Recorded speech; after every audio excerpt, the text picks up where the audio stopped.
ನಮಸ್ಕಾರ, ಆದಾಬ್, ಜೈ ಭೀಮ್. ನಾನು ನಿಮ್ಮ ಭಾಗ್ಯನಾರಾಯಣ ಬೊಗ್ಗವರಪೋ. ನೀವು ನೋಡ್ತಾ ಇದ್ದೀರಿ ಸುದ್ದಿ ಸರ್ಕಲ್. ಉತ್ತರ ಪ್ರದೇಶದಲ್ಲಿ ಒಂದು ದಂಪತಿ ಗಂಡ ಹೆಂಡತಿ ಇಬ್ಬರು ಸೇರಿಕೊಂಡು 33ಕ್ಕಿಂತ ಹೆಚ್ಚು ಅಪ್ರಾಪ್ತ ಗಂಡು ಮಕ್ಕಳನ್ನ ಲೈಂಗಿಕವಾಗಿ ಶೋಷಣೆ ಮಾಡಿ ಅವರ ಬೆತ್ತಲೆ ವಿಡಿಯೋಗಳನ್ನು ತೆಗೆದು ಅವರಿಗೆ ಹಿಂಸೆ ಕೊಟ್ಟು ಮಾನಸಿಕವಾಗಿ ದೈಹಿಕವಾಗಿ ಹಿಂಸಿಸಿ ಆ ಕೃತ್ಯಗಳನ್ನು ವಿಡಿಯೋ ಮಾಡಿ ಅವುಗಳನ್ನು ಪೋರ್ನ್ ವೆಬ್ಸೈಟ್ಗೆ ಅಪ್ಲೋಡ್ ಮಾಡ್ತಿದ್ರು. ಅಂಥದ್ದೊಂದು ಕಿರಾತಕ ದಂಪತಿಗಳು 2020ರಲ್ಲಿ CBI ಕೈಗೆ ತಗಲಾಕೊಂಡ್ರು. ಆ ನಂತರ ಈಗ ಅದರ ತೀರ್ಪು ಬಂದಿದೆ. ಇಬ್ಬರಿಗೂ ಸಹ ಕೋರ್ಟು ಮರಣದಂಡನೆಯನ್ನು ವಿಧಿಸಿದೆ. ಹಾಗಾದರೆ ಏನಿದು ಪ್ರಕರಣ? ಯಾರು ಈ ಕ್ರಿಮಿಗಳು ಅಪ್ರಾಪ್ತ ಮಕ್ಕಳನ್ನು ಆ ರೀತಿಯಾಗಿ ಹಿಂಸಿಸಿ ಬೆತ್ತಲೆ ವಿಡಿಯೋಗಳನ್ನು ಮಾಡಿರೋದು? ವಿವರಿಸುವಂತಹ ಪ್ರಯತ್ನವನ್ನು ಮಾಡ್ತೀನಿ. ಸೊ ಗಂಡ ಹೆಂಡತಿ ಇಬ್ಬರ ಹೆಸರು ರಾಮ್ ಭವನ್ ಅಂತೆ ಗಂಡನ ಹೆಸರು. ಅವನು ಸುಮಾರು 50 ವರ್ಷ. ಅವನಿಗೆ ದುರ್ಗಾವತಿ ಅನ್ನುವಂಥದ್ದು ಆ ಹೆಂಡತಿಯ ಹೆಸರು. ಇಬ್ಬರು ಕ್ರಿಮಿಗಳು, ಭೂಮಿ ಮೇಲೆ ಹುಟ್ಟಲೇಬಾರ್ದಾಗಿತ್ತು ಅಂತಹ ನೀಚ ಕ್ರಿಮಿಗಳು. ಅವಳ ವಯಸ್ಸು 47 ವರ್ಷ. ಈಗ ಸುಮಾರು 7-8 ವರ್ಷದಿಂದ ಜೈಲಲ್ಲೇ ಇದ್ದಾರೆ.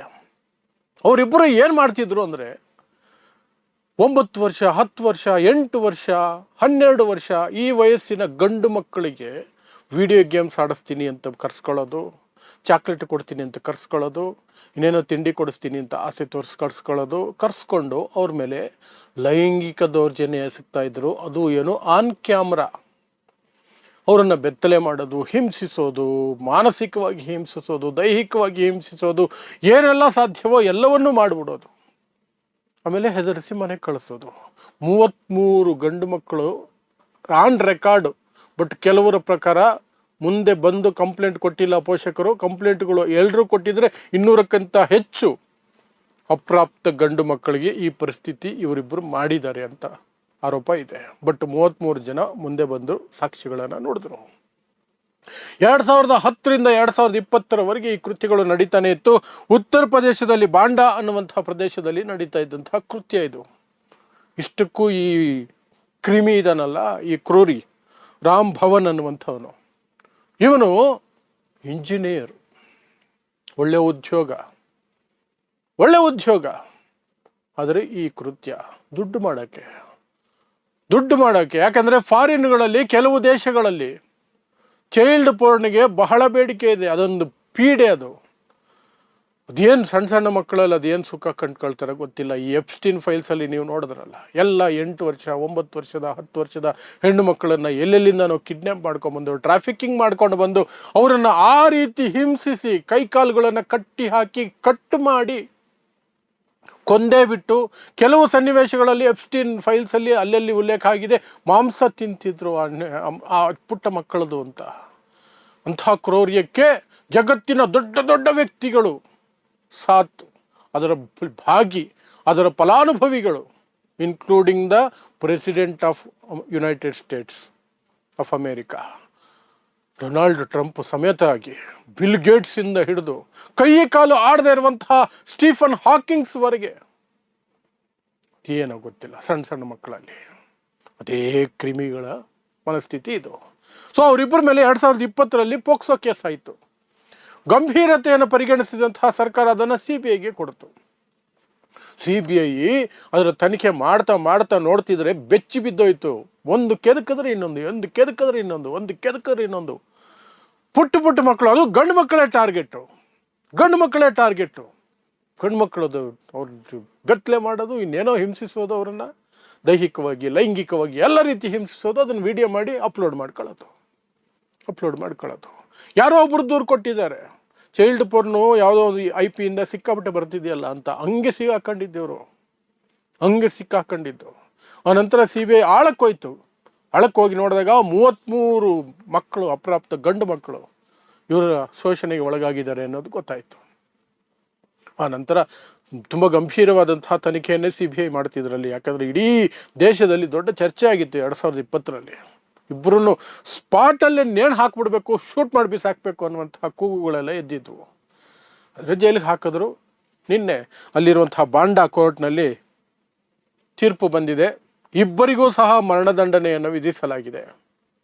ಮರಣದಂಡನೆಯನ್ನು ವಿಧಿಸಲಾಗಿದೆ. ಇವರು ಕ್ಷಮಾಪಣಾ ಅರ್ಜಿಗಳನ್ನು ರಾಜ್ಯಪಾಲರಾಗಿರ್ಬಹುದು, ರಾಷ್ಟ್ರಪತಿಗಳಾಗಿರ್ಬೋದು ಬಂದ ತಕ್ಷಣವೇ ಎಡಗಣ್ಣಲ್ಲೂ ನೋಡದೆ, ಒಂದೇ ಕಣ್ಣಲ್ಲೂ ನೋಡದೆ ತಳ್ಳಿ ಬಿಸಾಕ್ಬಿಡ್ಬೇಕು, ರಿಜೆಕ್ಟ್ ಮಾಡಿ ತಳ್ಳಿ ಬಿಸಾಕಬೇಕು. ಸೊ ಇವ್ರದ್ದು ಈ ಒಂದು ತೀರ್ಪಿನ ಹಿನ್ನೆಲೆಯಲ್ಲಿ ಈಗ ಸರ್ಕಾರಕ್ಕೂ ಸಹ ಒಂದು ಕೆಲಸ ಹೇಳಿದೆ ಕೋರ್ಟು. ಏನು ಮಕ್ಕಳು ಶೋಷಣೆಗೆ ಒಳಗಾಗಿರೋ ಮಕ್ಕಳಿದಾರಲ್ಲ, ಅವರು ಸಾಕಷ್ಟು ಜನ ವರ್ಷಗಳಗಟ್ಟಲೆ ಆಸ್ಪತ್ರೆಯಲ್ಲಿ ನರಳಿದ್ದಾರೆ. ಯಾಕೆಂದರೆ ಅವರು ಗುಪ್ತಾಂಗಗಳಿಗೆ ಗಾಯಗಳಾಗಿದ್ದಾವೆ, ಪೆಟ್ಟುಗಳು ಬಿದ್ದಿದ್ದಾವೆ, ಹಿಂಸೆ ಅನುಭವಿಸಿದ್ದಾರೆ. ಸೊ ಆ ಎಲ್ಲ ಮಕ್ಕಳಿಗೂ ಸಹ ತಲಾ 10 ಲಕ್ಷ ರೂಪಾಯಿಗಳನ್ನು ಕೊಡಬೇಕು. ಮತ್ತು ಈ ಇಬ್ಬರದು ಮನೆ ಇತ್ತಲ್ಲ, ಗಂಡ ಹೆಂಡತಿ ಕ್ರೂರಿಗಳು ಯಾರು, ರಾಮ್ ಭವನು ಮತ್ತು ದುರ್ಗಾವತಿ, ಇಬ್ಬರು ಮನೆಯನ್ನು ಸಹ ಮಾರ್ಬಿಟ್ಟು ಆ ದುಡ್ಡನ್ನು ಸಹ ಈ ಸಂತ್ರಸ್ತರಿಗೆ ಕೊಡಬೇಕು ಅಂತ ಕೋರ್ಟ್ ಆದೇಶ ಕೊಟ್ಟಿದೆ ಈಗ. ಸೊ ಆ ಕೆಲಸವನ್ನು ಸಹ ಸರ್ಕಾರ ಮಾಡಬೇಕಾಗತ್ತೆ. 10 ಲಕ್ಷ ರೂಪಾಯಿ ಪ್ಲಸ್ ಆ ಮನೆ ಮಾರಿ ಅದರಲ್ಲಿ ಎಷ್ಟು ದುಡ್ಡು ಬರುತ್ತೋ ಎಲ್ಲ ದುಡ್ಡನ್ನು ಸಹ ಸಂತ್ರಸ್ತರಿಗೆ ಸಮಾನವಾಗಿ ಹಂಚಬೇಕು ಅಂತ ಆ ಕೆಲಸವನ್ನು ಸಹ ಮಾಡಬೇಕು. ಒಟ್ಟಾರೆಯಾಗಿ ಏನೋ ಒಂದು ರೀತಿಯಾಗಿ ಸಮಾಧಾನಕರವಾದಂತಹ ತೀರ್ಪು ಬಂದಿದೆ. ಯಾಕೆಂದರೆ ಈ ಪ್ರಕರಣ ಹೊರಗಡೆ ಬಂದಾಗ ನನಗಿನ್ನೂ ನೆನಪಿದೆ, ಯಾರು ನಂಬೋಕ್ಕೆ ಸಾಧ್ಯ ಇರಲಿಲ್ಲ, ನಂಬೋಕ್ಕೆ ಸಿದ್ಧ ಇರಲಿಲ್ಲ. ಅಯ್ಯೋ, ಗಂಡು ಮಕ್ಕಳ ಮೇಲೆ, ಅದು ಗಂಡ ಹೆಂಡತಿ ಸೇರಿಕೊಂಡು ಏನ್ರಿ ಮಾಡಿರ್ತಾರೆ, ಏನೋ ಸಣ್ಣ ಪುಟ್ಟದ್ದೇನೋ ಆಗಿರುತ್ತೆ ಅಂತಲೇ ಜನ ಮಾತಾಡ್ತಿದ್ರು ಆರಂಭದಲ್ಲಿ. ಯಾವಾಗ CBI 1-2 ಕೇಸುಗಳನ್ನು ಹೊರಗಡೆ ತಂದು ಅದು ಸುದ್ದಿ ಆಯಿತು, ಕೋರ್ಟಲ್ಲಿ ವಾದಗಳಾಯಿತು, ಆಗ ಜನ ಬೆಚ್ಚಿ ಬಿದ್ದೋದ್ರು. ಆಗ ಹುಡುಕೋಕೆ ಶುರು ಮಾಡಿದಾಗಲೇ ಒಬ್ಬೊಬ್ಬರೇ ಪಾಪ ಧೈರ್ಯ ಮಾಡಿ ಪೇರೆಂಟ್ಸ್ಗಳು ಮಕ್ಕಳು ಒಂದು ಚೂರೇ ಬಂದರು. ಈಗೆಲ್ಲ ಆಲ್ಮೋಸ್ಟ್ ದೊಡ್ಡವರಾಗಿರ್ತಾರೆ, 5 ವರ್ಷ ಹೆಚ್ಚಿಗೆ ಆಗಿರುತ್ತೆ ವಯಸ್ಸೀಗ. ಬಟ್ 2010ರಲ್ಲಿ ಆಗಿರೋರಾದರೆ ಈಗ ಎಷ್ಟು ವಯಸ್ಸು, ಆಗ 10 ವರ್ಷ ಇದ್ದರೆ ಈಗ 25 ವರ್ಷ ಅವ್ರಿಗೆ. ಅವ್ರು ಬಂದು ಸಮಾಜದ ಮುಂದೆ ಹೌದು ನನಗೆ ಆ ವಯಸ್ಸಲ್ಲಿ ಹಿಂಗೆ ಮಾಡಿದ್ರು ಅಂತ ಹೇಳಿದ ಮೇಲೆ ಅವ್ರು ಜೀವನ ನಡೆಸ್ಬೇಕಲ್ಲ, ತಲೆ ಎತ್ಕೊಂಡು ಓಡಾಡೋಕ್ಕೆ. ನಮ್ಮ ಸಮಾಜ ಹಾಗಿಲ್ವಲ್ಲ, ಸಂತ್ರಸ್ತರನ್ನೇ ಅವಮಾನಕರವಾಗಿ ನೋಡುವಂತಹ ಸಮಾಜ ಅಲ್ವಾ. ಹಾಗಾಗಿ CBIಗೆ ತುಂಬ ಕಷ್ಟ ಆಗಿತ್ತು ಅವರನ್ನು ಕನ್ವಿನ್ಸ್ ಮಾಡಿ, ಬಂದು ಒಪ್ಕೊಳ್ಳಿ, ಕಂಪ್ಲೇಂಟ್ ಕೊಡಿ, ಮಿಕ್ಕಿದ್ದು ನಾವು ನೋಡ್ಕೊಳ್ತೀವಿ, ಕಂಪ್ಲೇಂಟ್ ಕೊಡಿ ಅಂದಾಗಲೂ ಸಹ ಸಾಕಷ್ಟು ಜನ ಬರಲಿಲ್ಲ. ಹಾಗಾಗಿ ಕೇವಲ 33 ಜನ ಮಾತ್ರ ಬಂದಿದ್ದು. ಸಾಕಷ್ಟು ಜನ ಹೇಳ್ತಾರೆ 200ಕ್ಕೂ ಹೆಚ್ಚು ಮಕ್ಕಳನ್ನು ಈ ಕ್ರೂರಿಗಳು ಆ ರೀತಿಯಾಗಿ ಬಳಸ್ಕೊಂಡಿದ್ದಾರೆ ಅಥವಾ ಹಿಂಸಿಸಿದ್ದಾರೆ ಅಂತ. ಒಟ್ಟೇನೇ ಆಗಲಿ, ಈಗ ಇಬ್ಬರಿಗೂ ಸಹ ಮರಣದಂಡನೆಯನ್ನು ವಿಧಿಸಿ ಕೋರ್ಟ್ ಆದೇಶ ಕೊಟ್ಟಿದೆ. ಅದೊಂದು ರೀತಿ ಸಮಾಧಾನ ಅಷ್ಟೇ. ಸೊ ಇದಿಷ್ಟು ಉತ್ತರ ಪ್ರದೇಶದಿಂದ ಬರ್ತಿರುವಂತಹ ಒಂದು ಕ್ರೌರ್ಯಭರಿತವಾದಂತಹ ಒಂದು ಪ್ರಕರಣ ಮತ್ತು ಅದಕ್ಕೆ ಸಮಾಧಾನಕರವಾದಂತಹ ತೀರ್ಪು ಅಷ್ಟೇ. ಸೊ ಇಂತಹದೇ ವಿಶೇಷ ಸುದ್ದಿಗಳಿಗಾಗಿ ನೋಡ್ತಾ ಇರಿ ಸುದ್ದಿ ಸರ್ಕಲ್. ನಾನು ನಿಮ್ಮ ಭಾಗ್ಯ ನಾರಾಯಣ ಬೊಗ್ಗವರಪು.